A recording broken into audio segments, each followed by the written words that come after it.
দানিশ জেহান, একটা নাম, একটা অনুভব। শুধু স্টাইল আর ফ্যাশনের প্রতীক না, ছিলেন হাজারো গরিবের আশার আলো। অনেকেই জানে না, ক্যামেরার পেছনে তিনি ছিলেন এক অসাধারণ মানবিক মানুষ। পথে ঘাটে যারাই কষ্টে থাকত, দানিশ ভাই ছুটে যেতেন নিঃশব্দে সাহায্য করতে। কখনো খাবার, কখনো টাকা, আর কখনো শুধু একটা সান্ত্বনার হাত। তিনি বলতেন, এই টাকা আমার না, এটা আল্লাহর আমানত।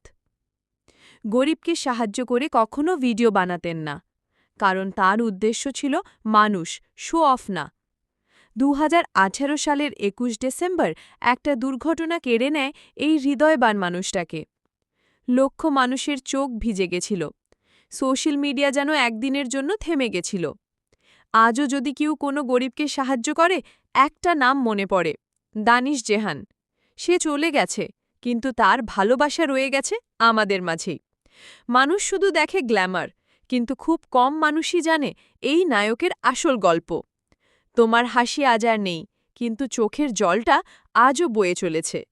দানিশ ভাই, তুমি না থেকেও অনেকের মাঝে থেকে গেছো চিরকাল।